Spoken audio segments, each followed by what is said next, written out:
Radio Bisnis Pas FM. Halo mitra bisnis, kembali inilah Tax Corner menjawab pertanyaan Anda yang sudah dikirim ke redaksi Pas FM. Pak Peter di Jakarta menanyakan, perusahaan kami sudah dikukuhkan sebagai PKP. Di bulan ini kami menerima komisi dari prinsipal di luar negeri. Jadi kami bertindak sebagai perantara antara penjual komoditi di Indonesia dengan prinsipal luar negeri. Yang mau ditanyakan, apakah atas komisi itu tetap harus memungut PPN? Dan bagaimana penerbitan faktur pajaknya? Bapak Peter di Jakarta, pertanyaan Anda akan dijawab oleh Bapak Agustus Santolihin, tax partner dari ATS Consulting. Jadi menjawab pertanyaan Pak Peter ya, jadi usaha perusahaan Bapak ya, ini bisa dikatakan ya, perusahaan Bapak melakukan ekspor jasa kena pajak. Ya, jadi apa itu ekspor jasa kena pajak ya? Itu adalah setiap kegiatan penyerahan jasa kena pajak yang dihasilkan di dalam daerah pabean untuk dimanfaatkan oleh si penerima ekspor yang mana berada di luar daerah pabean. Jadi untuk PPN itu ya, itu dikenakan atas semua konsumsi ya, baik itu barang kena pajak maupun atas jasa kena pajak yang mana dikenakan di dalam daerah pabean ya. Jadi untuk ekspor ya, ekspor barang kena pajak atau ekspor jasa kena pajak itu ya, yang mana untuk dikonsumsi di luar daerah pabean ya, itu tetap dikenakan PPN ya, tetap dikenakan PPN.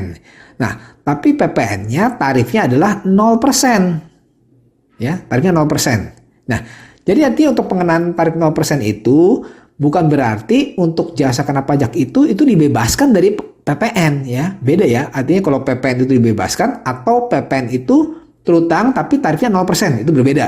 Kenapa bedanya? Nah, bedanya gini.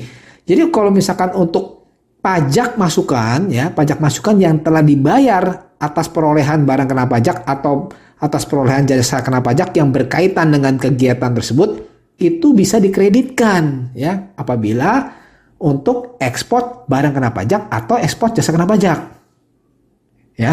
Nah, dan juga perlu saya informasikan ya, untuk kegiatan ekspor jasa kena pajak itu ya, itu merupakan suatu kegiatan yang mana dilakukan di dalam daerah pabean ya, yang menyebabkan suatu barang, fasilitas ya, atau kemudahan yang mana dimanfaatkan di luar daerah pabean. Nah, contohnya seperti apa ya? Contohnya tadi seperti perusahaan Pak Peter ini ya. Kalau kita lihat di aturannya di PMK 32 ya, PMK 32 tahun 2019 ya, yang mengatur mengenai ekspor jasa kena pajak itu adalah salah satunya adalah jasa perdagangan. Ya, jasa perdagangan ini berupa apa? Jasa mencarikan penjual barang di dalam daerah pabean untuk tujuan ekspor. Nah, jadi menjawab pertanyaan Pak Peter ya, untuk ekspor jasa kena pajak itu ya berupa jasa perdagangan ya, jadi merupakan jasa dalam mencarikan penjual barang di dalam daerah pabean ya sebagai penghubung nih ya untuk tujuan ekspor ya, tujuan ekspor. Jadi atas ekspor ini dikenakan PPN tarifnya 0%. Nah, tapi ada syaratnya ya, ada syaratnya. Nah, syaratnya adalah harus ada perjanjian ya, harus ada perikatan antara pihak pengusaha kena pajak dengan pihak penerima ekspor jasa kena pajak tersebut. Ya, jadi di perjanjian itu ya, di situ harus dicantumkan jenisnya ya. Rincian kegiatan yang dihasilkan tuh seperti apa ya, dan juga mencantumkan nilai penyerahan jasa kena pajaknya seperti itu. Ya, jadi pertama mesti mencantumkan jenisnya, rincian kegiatan yang dihasilkan ya, nama penerima ekspornya, nama customernya, dan juga berapa nilai penyerahannya. Nah, syarat yang kedua adalah harus juga dibuktikan dengan bukti pembayaran yang sah dari si pihak customer ya, pihak si penerima ekspor jasa kena pajak itu. Nah, kalau misalkan dua syarat ini tidak terpenuhi ya, ekspor jasa kena pajak itu dikenakan PPN. Nah, PPN-nya bukan tarif 0% lagi, tapi melainkan kena tarifnya 11% ya, tarif dianggapnya penyerahan dalam daerah pabean seperti itu. Nah, untuk terkait ekspor jasa kena pajak ya, pertama jadi harus ada syaratnya, harus ada kontrak ya, harus ada perjanjian Yang kedua harus ada bukti transfer, ya.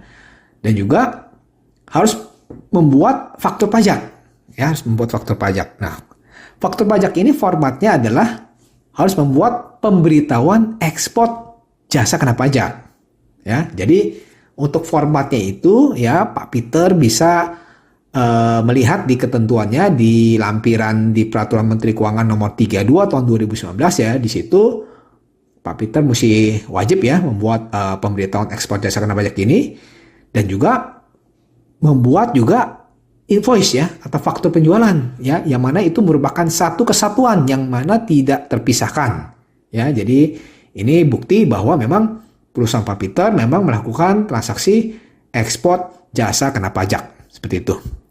Oke, baik. Saya Agus Susanto Lihin. Semoga bermanfaat untuk Pak Peter dan pendengar Pas FM. Demikian Agus Susanto Lihin, Tax Partner ATS Consulting dalam Tax Corner Radio Bisnis Pas FM. Jika Anda memiliki pertanyaan seputar pajak, email ke redaksi@pasfm.com.